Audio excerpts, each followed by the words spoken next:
दोस्तों नमस्कार। मैं ज्योतिषाचार्य एडी शास्त्री और आपके अपने YouTube चैनल नक्षत्र एस्ट्रो वर्ल्ड में मैं आप सभी का सादर अभिवादन करता हूं।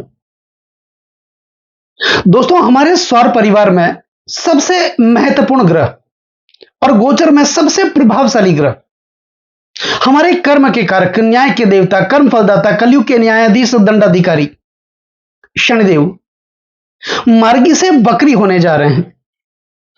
13 जुलाई 2025 का वो दिन होगा जिस दिन शनिदेव मार्गी से बकरी होंगे और 28 नवंबर 2025 तक अपनी वक्र अवस्था में रहेंगे।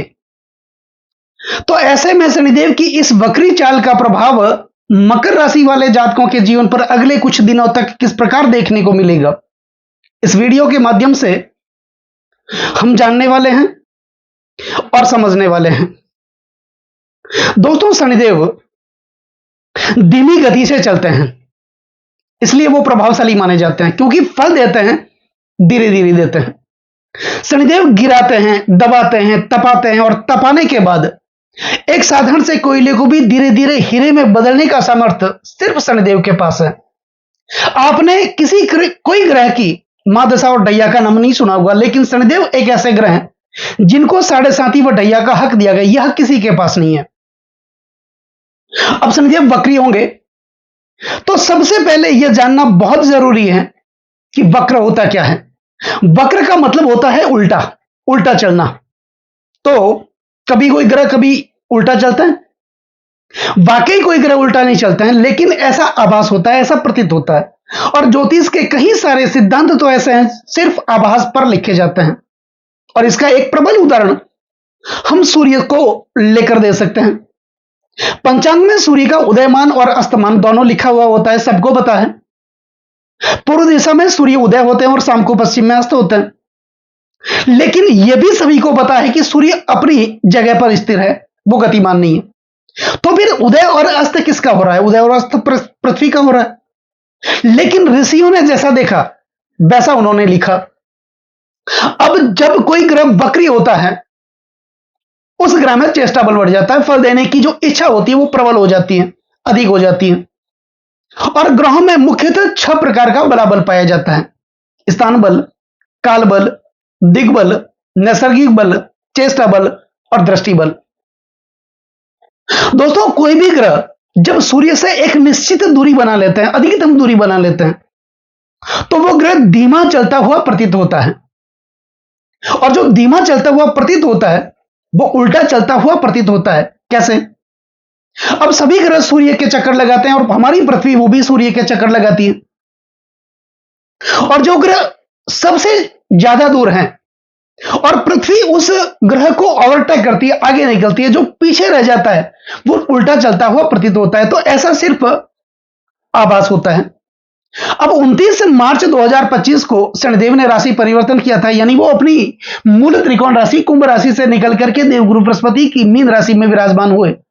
इसी के साथ ही मकर राशि वाले जातकों के लिए शनि की 7.5 का अंत हुआ। शनिदेव तीसरे भाव में विराजमान हुए। त्रिछष्टे चलावे शनि सौख्यदाता।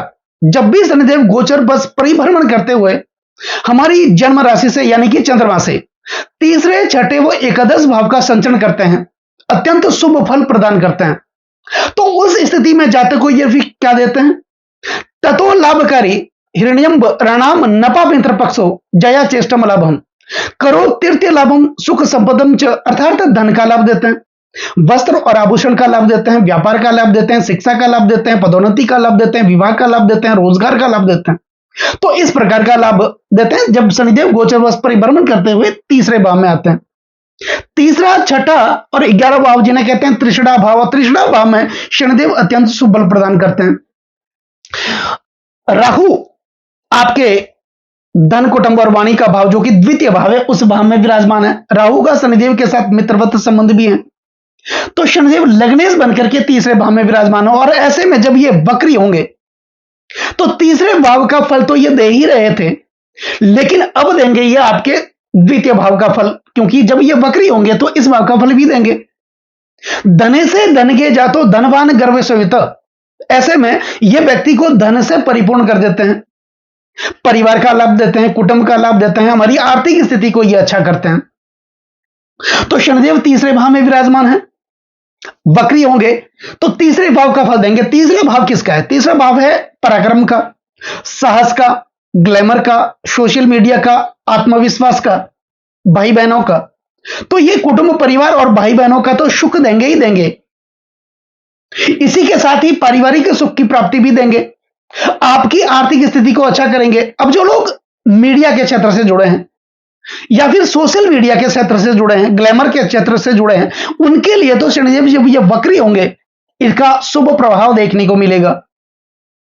आत्मविश्वास की वृद्धि होगी, आपके अंदर एक अलग प्रकार का आत्मविश्वास उत्पन्न होगा, यानी अपने अंदर की जो क्षमता है, योग्यता है, शनिदेव उसको बाहर लेकर के आएंगे। तो वक्री होंगे 13 जुलाई को, ये द्वितीय भाव का फल देंगे। द्वितीय भाव धन, कुटुंब और वाणी का भाव माना जाता है। तो निश्चित तौर पर यह आपको कर्जों से भी मुक्त करेंगे। प्रत्येक संपत्ति में अगर किसी प्रकार का विवाद चल रहा था पहले, उस विवाद का अंत भी करेंगे। कोर्ट कचहरियों के आप चक्कर काट रहे थे, उससे आप मुक्त होंगे, फैसला आपके पक्ष में आएगा और आप अपने परिवार को एक रखने की कोशिश करेंगे, परिवार को एकजुटता आप दिखाने की कोशिश करेंगे, जिसके कारण आपका मान सम्मान, पद प्रतिष्ठा में वृद्धि होगी। दूसरा, यह भाव वाणी का माना जाता है, आपके अंदर एक कुशल वाणी क्षमता का विकास होगा। आप अपनी वाणी कुशलता के कारण कैसा भी फंसा हुआ काम हो, उसको निकालने में आप माहिर होंगे। ऐसी कूटनीति ये शनिदेव आपको देने वाले हैं। अब शनिदेव के पास मुख्यतः 3 दृष्टियां मानी जाती हैं। शनिदेव जिस भाव में विराजमान होते हैं, उस भाव से तीसरे भाव में दृष्टि करते हैं, सप्तम भाव में दृष्टि करते हैं और दसम भाव में दृष्टि करते हैं। तो 13 जुलाई को ये जब वक्री होंगे और तीसरे भाव से इनकी जो तीसरी दृष्टि होगी, वो होगी आपके पंचम भाव पर, यानी शुक्र की राशि पर। अब यह बहुत जरूरी है जानना कि मकर राशि वालों के लिए शनिदेव के पास 2 राशियां, मकर राशि और कुंभ राशि। इन दोनों राशियों में से कोई भी एक राशि लग्न भाव अर्थात पहले भाव में होती है। उस स्थिति में शनिदेव के प्रबल मित्र ग्रह शुक्र केंद्र और त्रिकोण के स्वामी, केंद्र और त्रिकोण के स्वामी बनकर के योग कारक स्थिति में रहते हैं, यानी महत्वपूर्ण ग्रह माने जाते हैं। तो शनिदेव की तीसरी दृष्टि होगी पंचम भाव पर, शुक्र की राशि वृषभ राशि पर, और जुलाई महीने में शुक्र भी रहेंगे आपके पंचम भाव में। तो यह स्थिति कितनी अनुकूल है आपके लिए आगे बढ़ने की, कुछ न कुछ करने की, कर गुजरने की। और ऐसा कहा जाता है, कुछ कर गुजरने का जज्बा रखने वाले को उन्हें उम्र के बंधन में कभी नहीं बांधा जा सकता और न ही उनके अरमानों को कैद किया जा सकता है, क्योंकि हर असंभव को संभव बनाना ही उनका लक्ष्य होता है। ऐसी कुशल रणनीति आपके अंदर विकसित होगी। शुक्र योग कारक बन के आपके तीसरे भाव में, आपके पंचम भाव में विराजमान है, अपनी स्वराशि में विराजमान है, और शनिदेव की तीसरी दृष्टि पंचम भाव पर है। पंचम भाव विद्या, बुद्धि और वाणी का भाव माना जाता है, यानी अपने अंदर एक वाणी कुशलता का विकास होगा और बुद्धि चातुर्य का विकास होगा। आपके अंदर एक तर्क शक्ति और इच्छा शक्ति प्रबल होगी। दूसरा, अगर आप अविवाहित हैं तो विवाह के प्रस्ताव भी आएंगे। आप किसी के साथ प्रणय संबंधों में बंधे हुए हैं, प्रेम संबंधों में बंधे हुए, प्रेम शादी में भी बदलेगा। यह भाव संचित कर्म का भाव है, जो मेहनत आपने की उस मेहनत का पूर्ण फल भी देखने को मिलेगा। दूसरा, यह पंचम भाव जो है संचित कर्म का भाव होने के साथ ही यह भाव संतान का भाव है, और जो लोग विवाहित हैं और काफी लंबे समय से संतान की प्राप्ति नहीं हो रही थी, तो ऐसे प्रबल योग, संतान के योग भी बन रहे हैं। तो यह स्थिति शनिदेव की दृष्टि के साथ ही आपके लिए, मकर राशि वाले जातकों के लिए उत्पन्न हो रही है। अब शनिदेव की जो सप्तम दृष्टि होगी, वो होगी आपके भाग्य भाव पर। तो आप अपने भाग्य के विधाता बनेंगे, आप अपने भाग्य के मालिक बनेंगे। पिता के साथ आपके संबंध मजबूत होंगे। जहां भी धार्मिक कार्य होंगे, मांगलिक कार्य होंगे, वहां पर आप बढ़ चढ़ करके हिस्सा लेंगे, जिसके कारण आपका कद बढ़ेगा, आपका रुतबा बढ़ेगा। पदोन्नति रुकी हुई थी तो वो पदोन्नति आपको मिलेगी, प्रमोशन रुका हुआ था, प्रमोशन आपको मिलेगा, इंक्रीमेंट भी आपका बढ़ेगा। तो कुल मिलाकर के आपकी आर्थिक स्थिति अच्छी होगी। कर्जों से आप मुक्त होंगे, खर्चों से भी आप मुक्त होंगे। अननेसेसरी खर्चों से आप परेशान थे, उस प्रकार के कर्जों से भी आप मुक्त होंगे। अब शनिदेव की दसम दृष्टि 7, 8, 9 और 10, दसम दृष्टि होगी आपके द्वादश भाव पर। तो द्वादश भाव विदेश का भी माना जाता है, विदेशों से धन की आवक होगी। अगर आप इंपोर्ट एक्सपोर्ट का काम करते हैं तो निश्चित तौर पर आपको सफलता देखने को मिलेगी। यह भाव निवेश का भी माना जाता है। आपने अपने धन का निवेश प्रॉपर्टी में किया हुआ था, पैसा आपका फंसा हुआ था, वो फंसा हुआ पैसा आपके पास वापस आएगा। लंबी दूरी का भाव माना जाता है, तो यात्राएं तो आपकी होगी। व्यापार के उद्देश्य से आप बड़ी बड़ी यात्राएं भी करेंगे, आगे भी बढ़ेंगे, लोगों के साथ मेलजोल भी आपका होगा, कुछ अच्छे लोग भी आपको मिलेंगे, आपका संपर्क भी बढ़ेगा, आपकी कदकाठी भी बढ़ेगी, आप प्रॉपर्टी खरीदेंगे, तो कुछ न कुछ पैसों का, धन का आप निवेश भी करेंगे। तो शनिदेव की यह स्थिति आपके लिए, जब तक शनिदेव वक्र अवस्था में रहेंगे तब तक की ये स्थिति है। अब शुक्र के बारे में बात करना बहुत जरूरी है कि 28 नवंबर शुक्र की स्थिति क्या रहेगी, क्योंकि वो महत्वपूर्ण ग्रह हैं मकर लग्न वाले, मकर राशि वालों के लिए, क्योंकि वो केंद्र त्रिकोण के स्वामी हैं, योग कारक हैं, प्रधान ग्रह माने जाते हैं। शुक्र 26 जुलाई को राशि परिवर्तन करेंगे और ये आएंगे मिथुन राशि में। इससे पहले ये आपके पंचम भाव में विराजमान रहेंगे, फिर ये छठे भाव में आएंगे। 19 अगस्त को शुक्र आपके सप्तम भाव में कर्क राशि में आएंगे।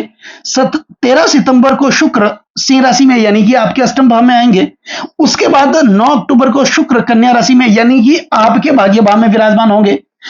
केंद्र के स्वामी त्रिकोण भाव में विराजमान होंगे, केंद्र त्रिकोण के ये राजयोग भी बनेंगे।